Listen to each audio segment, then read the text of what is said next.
na itong taong ito, principal pala. Yan ang post niya. Randy Emmanuel Villar Bulanon. Yung picture niya, profile pic, ginawang cartoon. Yan ang post niya. Jesus principal, posibleng maharap sa reklamo matapos umanong sabihin na tirahin sa likod si Atty. Falsis. Kalaswaan, pinuna ng isang content creator na si Lovely Granada ang isang principal na umano'y naglabas ng mga negatibong pahayag laban kay Atty. Jesus Falsis, which validated the point of Claire Castro. Teachers should be the role model to their students all the time. I do have high respect to our teachers, sabi ni Baby Aquino. Sana iilan lang ang ganitong pangyayari. I believe nagbabagang mga balita at pagtalakay sa mga isyu ng lipunan. Bulsa! Opinyon, banat at paglalantad sa katotohanan. Bulsa! What you see is what you get. You decide. Kamusta tabi, mga kababayan? Ako po si Dante Maravillas. Imagine magpo-post ka, na-discover mga kababayan ni Atty. Falsis na itong taong ito, principal pala. Yan ang post niya. Randy Emmanuel Villar Bulanon. Yung picture niya, profile pic, ginawang cartoon. Yan ang post niya. Jesus Falsis Lobotin. Tapos, shinare ng isang DDS vlogger, si Coco Locoy. Kaya nag-react mga kababayan si Atty. Falsis. Sabi ni Atty. Falsis, Randy Emmanuel Villar Bulanon, alam mo ba na violation ng Safe Space Act yung pinost mo na gusto mong mangyari sa akin under the section na gender-based online sexual harassment? Principal ka. I will file an admin complaint before the DepEd. Malamang matanggal ito. Post ito ng Voice of Millennials.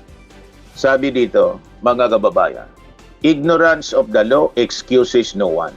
As a school principal, you are expected to uphold the highest standards of professionalism and ethics among your educators. Educators should be protectors of safe spaces, not the ones violating them. Kaya deserve mo talagang sampahan ng admin complaint sa DepEd. Go, Atty. Jesus Falsis. Malamang sising alipin na siya ngayon sa pagpo-post. DDS kasi. Kaya sabi ko sa inyo, ang pagiging DDS po is, a disease, viral disease. Naging isang sakit na po. Eh, nakita ninyo, nahawa ng sakit ng mga Duterte, si Amy Marcos. Naging walang modo na. 6 years ba naman na gano'n ang ginagawa ng isang leader ng ating bansa, si Digong. Yung kanyang anak na si Sara, gano'n din ang ginagawa. So yun ang natingala. So itong virus na to ng walang modo mga kababayan will stay for many years. Nasabi ko nga sa inyo mga kababayan, kailangan po tapusin na natin ito without accountability. Kailangan po talaga mapanagot ang mga ganitong uri ng tao. Pag ang theme niya about kabastusan, kalaswaan, pagiging walang modo, wag na lang. Tulad nito, trendy. Pinoy trend, sabi dito.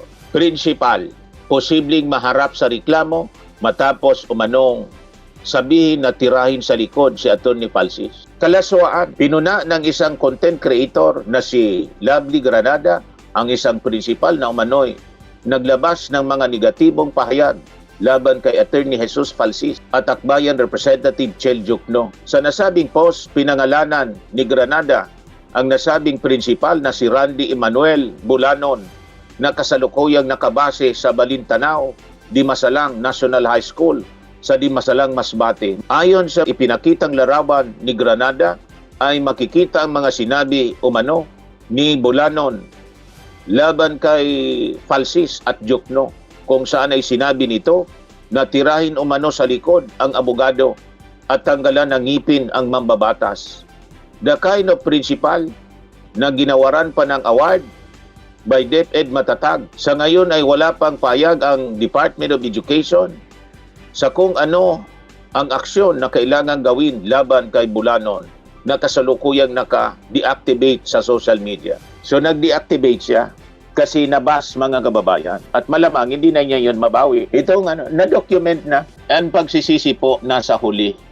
mga kababayan. Ang mga taga Masbate kasi po, ang salita niya may halo ng Bisaya. Bicol siya pero Bisaya. Yan o. Jesus Palsis Lubutin. Napakabastos. Kasi ito naman po kasi si Atty. Palsis, hindi man niya tinatago. Member siya ng LGBTQ. Bading itong siya, no?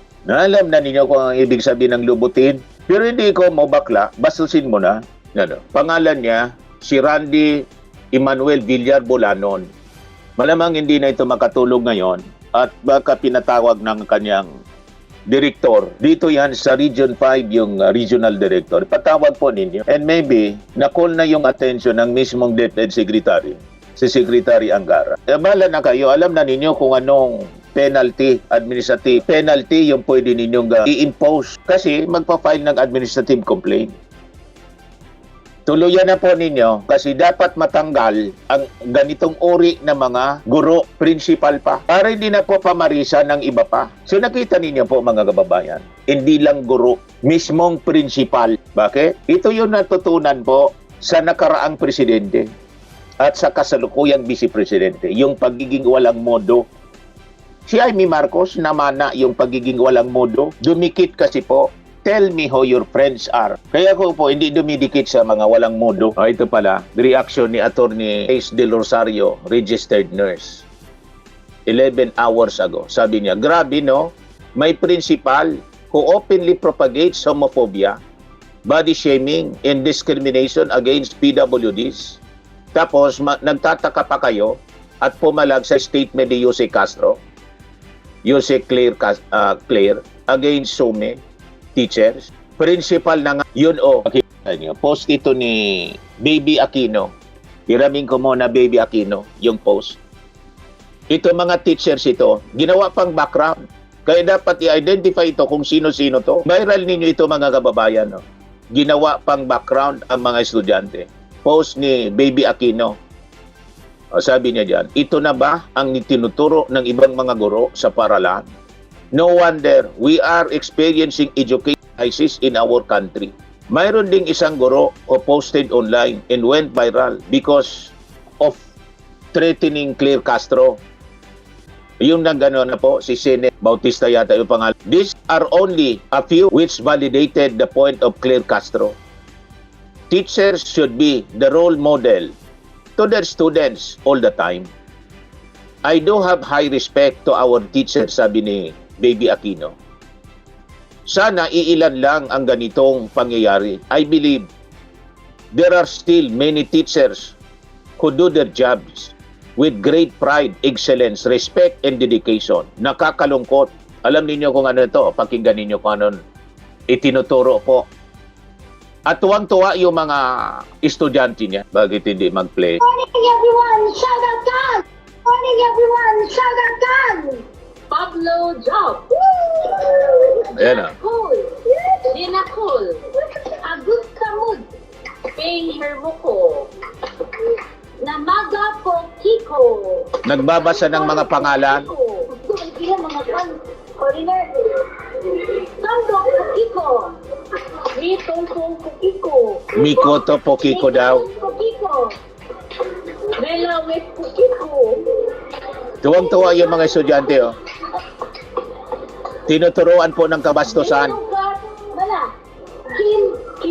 Kinamon po.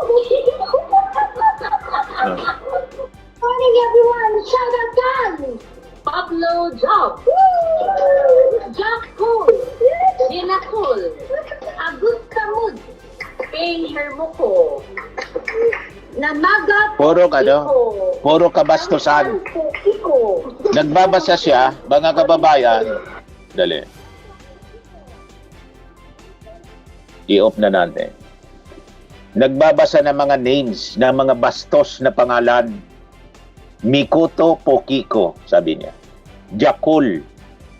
Palakpakan yung mga estudyante, babae pa naman. So, kumusta naman po? Mali si ano? Mali si Jose Castro. Nagtatawanan sila. Tuwan-tuwa yung mga estudyante. So anong uri ng generation mga kababayan? Anong uri ng mga kabataan magiging mayroon po tayo in this generation inirasyon ng mga puro bastos. Kaya ito mga kababayan, biniltahan ni Jose Castro. Ito. Kasi gumawa na naman ng video itong si Amy Marcos na napakawalang modo. Castro hits Amy Anyo. Don't start disrespect. Yan o. Report ng Tribune. Palace Press Officer Yusek Claire Castro on Sunday lambasted Senator Amy Marcos for seemingly initiating disrespect by smearing someone's reputation, calling her again ICC, coined by the senator as impactang Claire Castro, ICC. Hindi dapat sa isang senador nagsisimula ang pagpapakita ng kawalang modo o kagaspangan ng ugali. Mga salitang walang idinudulot kundi paninira sa kapwa. Kailangan po talaga natin ipakalat ang kahalagahan ng critical thinking, matutong makinig at intindihin ang mga sinasabi ko. Panoorin mo na ang buong briefing bago sumausaw sa issue. Huwag basta sumunod lamang sa ginawang script ng direktor o staff niya dahil mapapahamak siya. Unahin na rin niyang turuan ang mga kaalyado niya, mga kaalyado niyang katabilang niya ng kagandang asal kaysa konsintihin ang pagmumura nila. Senator Marcos commented on Castro's swipe against teachers, teaching learners to be ill-mannered. Yun mga kababayan, biniltahan kasi ang sabi ni Amy Marcos, sangkatutak ang investigador sa gobyerno kung ano-ano inimbestigahan ninyo. Ano ba naman gawin ninyo yung trabaho at itong mga nagbi-brainwash at nagre-recruit ng mga kabataan natin? Yan ang una ninyong tirahin. At konting payo, ang huwag sisisihin ng ating mga teachers. Labis-labis ang hirap nila. Gusto magpabida ni Marcos, pero yung kaniyang introduction ng pananalita, ito po, ICC strikes again. Referring to Jose Castro. Bakit naman sisisihin yung mga hamak na teacher? Yan ang patama niya. Gumawa ng video si Amy Marcos nang ibig niyang sabihin ng ICC, impactang Claire Castro. Hindi man niya ito diniritso, pero yun ang ibig sabihin niya nung gumawa ng video itong si Amy Marcos. So nakita ninyo kung gaano walang modo nitong si Amy Marcos. Yan ang kanyang itinuturo. Asa pa kayo. Kaya yung mga tagahanga nila, mga leaders kasi sila, political leader. Puro parehas sa kanila ang pag-ugali. Puro walang modo. Kaya nakita ninyo, yun ang natingala ng ating mga kabataan. Yun din kasi yung natingala ng ilang mga teachers. At hindi lang teacher ngayon, pati principal, walang modo na. Kaya importante mga kababayan, mapanagot ang mga taong ito. Tingnan ninyo kung gaano kawalang modo ang mga DDS. Nag-birthday si Lisa Marcos. Noong August 21 birthday ni Lisa Marcos. Tingnan ninyo ang post ng isang DDS, Ariel Andrada. Sabi rito, Happy birthday First Lady Lisa Marcos. Rest in peace First Lady Lisa Araneta Marcos. Natutuwa kayo sa ganon? Siyempre, kung DDS ka, natutuwa ka. Pero kung normal ang pag-iisip mo, hindi ka natutuwa. Kung normal ang pag-iisip. Kaya nga po, ang pagiging DDS, pagpapatunay na abnormal na yung pag-iisip kasi natutuwa ka sa mga maling gawain, sa mga kabastusan, sa kawalang modo. Pag tuwang-tuwa kang makinig sa mga pagmumura, pambabastos, that is actually a mental illness. Kaya sabi ni Atty. Carlo Ibanez, mga teachers, huwag na po kayong magalit. Hindi naman kayo nilalahat. Iniisip ko nga, kung ang subject ni Yusek ay ang mga abogado itself, kung ang mga abogado instead of teachers, magagalit ba ako? Hindi. Kasi totoo naman na mayroong ibang mga abogado na mababa ang moralidad. Mayroong iba sa amin, walang modo. Gusto ninyo pangalanan ko? Post ni Atty. Carlo Ibanez. Mayroong iba sa amin na walang modo. Gusto ninyo pangalanan ko? Alam na ninyo kung sino. Ang number 1 walang modo si Digong, abogado. Pangalawa yung anak niya, abogado din, walang modo. At yung mga kapwa niya, mga abogadong kasama niya sa partido. Puro walang modo, proud na proud mga kababayan manlait. Bangag, bangag, bangag, ngiwi, ngiwi, ngiwi, butod, butod, butod. Saan yun natutunan ni Harry Roque? Kay Maharlika. Yun ang nagbansag noon. Abogado ka, na-influensya ka ng isang vlogger na basto. Sumay nang nilalang ka. Saan ka nakakitang abogado? inimpluwensyahan ka lang ni Marlica. Kung hindi sira yung tuktok mo, anong tawag sa'yo? Tapos, sasabihin mo, international lawyer ka, matalino ka, international lawyer. Matalino ka, international lawyer, nagpa-impluwensya ka kay Marlica. O ngayon, may tama na sinabi si Robin Padilla, wala kayong mahanap na bota sa akin. Kaya ang mga banat ninyo, bobo, yan, tanga yan. Yan ang kayo lang sabihin kasi pagdating sa pagnanakaw, zero kayo. Partly tama yung sinabi niya. Bakit? Wala man talagang kasong pagnanakaw. Hindi man involved sa pagnanakaw si kabayang Robin Padilla. Sang-ayon ako. Pero yung kasalanan mga kababayan, man lang pagnanakaw ang nakasulat sa Bible. Kasama doon yung pakikiapit, pambababae, maraming asawa. Thou shall not steal, sabi sa wala siya doon, hindi siya guilty. Thou shall not steal sa pagnanakaw. Pero yung thou shall not covet thy neighbor's wife, ilan yung naging asawa ni Robin? Hindi man lang yun eh. Kahit nga yung pagsisinungaling, hindi man lang pagnanakaw ang bawal. Ang daming nakalistang kasalanan linista ng ating Panginoon na dapat hindi ginagawa ng tao. Hindi man lang po pagnanakaw. Kaya nga po sa batas, iba-iba yung pinaparusahan. Kasama doon, yung pagpatakas niya kay Bato de la Rosa. Huwag kami Robin Padilla. Anyway, sabihin na ninyo kung ang gusto ninyong sabihin. Ikaw yung abnormal kasi nanonood ka sa abnormal na pinapaniwalaan mong abnormal. Abnormal ka.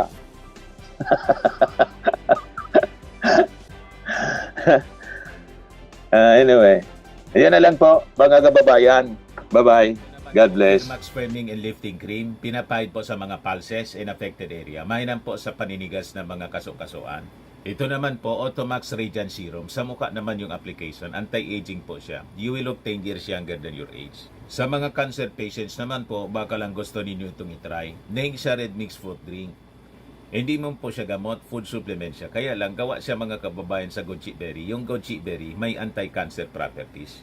O ngayon, yung mga inquiries ninyo, dumiritso na lang kayo sa aming messenger sa Facebook para masagot namin agad. Ayos pa? Ayos na ayos niya, Mr. Maravilla. Sa mga naghanap po ng malinis and spacious fitness gym, pumunta lang po kayo sa aming Colossal Fitness Gym.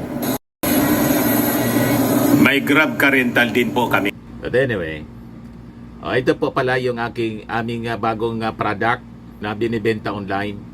I am worldwide amazing pure organic barley powdered drink mix from Australia.